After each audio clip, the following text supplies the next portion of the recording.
Hi, friends. Reverend Cole here with another episode of Questions for Cole. It is October 14th, 2020. Last week I was talking about an article written by Ross Bartlett from the Atlantic School of Theology. It was about the environment and the climate crisis. I mentioned that I was reading a book from quite a few years ago where there was a long list of actions that people could take to help reduce our carbon emissions and to help battle against climate change. And I told you that I might share some of the things on that list this week. Well, I did have one person ask about that list this week, so that's good enough for me. Ask and you shall receive. I went back and looked at the list. It was actually part of a whole chapter on environmental issues in a book that I'm reading. It was a book of mostly letters that were published back in 1991, written into a radio show, so almost 30 years ago now. But as I said last week, it's amazing how the issues are all still the same pretty well. I'm not sure that we've come very far at all. We have some more knowledge than we did 30 years ago, but our behaviors haven't changed very much, I'm afraid. Anyway, the chapter from the book was entitled, "It's Not Easy Being Green." And people from various places in Canada had written letters about their own ideas and experiences.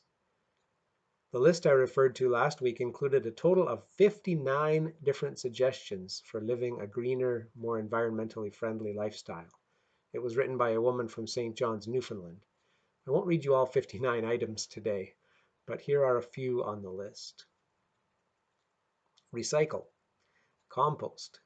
Use a clothesline instead of the dryer. Use rags and tea towels instead of paper towels. Try to get your name off of all those junk mail lists. Grow your own vegetables.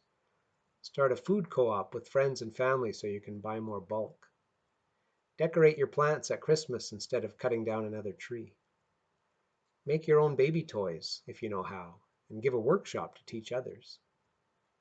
Use friendship coupons for birthdays instead of trying to find the perfect gift again. Reuse bags at stores instead of plastic. She elaborated on that one to say that she even does this in department stores where they give you the big fancy bags, where the cashiers are sometimes very insistent that she use their department store bags. Even when she convinces them that she wants to use her own bag, some of them will still assume that she wants to put her bag into one of their bags. This woman also makes her own ice cream, her own yogurt, granola, pickles, mayonnaise, and much more. She also uses a hand mower to cut her back lawn, and she stopped cutting her front lawn altogether, which she says drives her neighbors crazy, but she says it's her revenge for all the chemicals they spray on their lawns. Plus, she loves all the birds that are attracted to her lovely wild front yard now. That was just one of the letters in that chapter. And again, just a few items off of her list of 59 things to do for doing your part for the environment. Another person wrote in, a man from New Brunswick. He wrote about all the waste that goes into grabbing a simple coffee and muffin at his local supermart's snack bar, which he does weekly. He listed for the muffin 1 cellophane wrap, 1 paper muffin cup, 1 plastic butter container, 1 foil top from the butter container, 1 plastic knife, and 2 serviettes, one to act as a plate because he was trying to be environmentally friendly and not use the offered paper plate. And then for the coffee, 1 paper cup, 2 plastic milk cups, 2 foil tops from those creamers, 2 sugar envelopes, 1 wooden stir stick. They must have made their coffee cooler 30 years ago because these days his list would have included the little cardboard wrap around the cup so you don't burn your hands when you're holding it.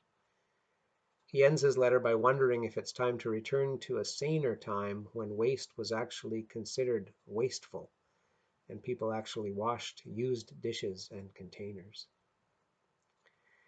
There were a number of other letters lamenting the fact that our society has become more and more energy hungry and wasteful and consumer oriented at the very same time that we are supposed to be decreasing our wastefulness. The last letter was both funny and sad at the same time. A man from Toronto wrote about how his 10-year-old beat-up wreck of a car finally died on him.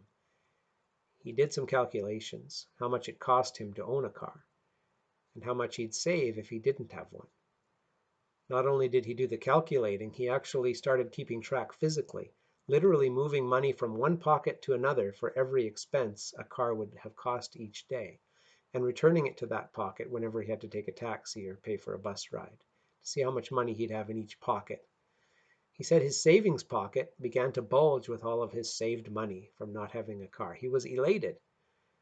And then he ends by saying, "One day I reached into that pocket, took out a wad of bills that I never had before, and went out and bought another car." The end. Doesn't that just tell us all we need to know about ourselves and why this is so difficult for us? I'm reminded of the famous passage from Isaiah 43, verse 19, where the Lord says, "Behold, I am doing a new thing. Now it springs forth. Do you not perceive it? I will make a way in the wilderness and rivers in the desert." Maybe this is the perfect time for each of us to take stock of all the big and little decisions we make each day, the habits we have become used to, the things we just accept as the way things are. Maybe it's time to begin to make our own list of new things that we might do for God's creation, for ourselves, and for future generations. Let me know what you come up with. And let me know if you have any other questions for me. I'd love to hear them. Send them in to cole@selkirkunitedchurch.ca. Have a good week, everyone, and I'll see you next time.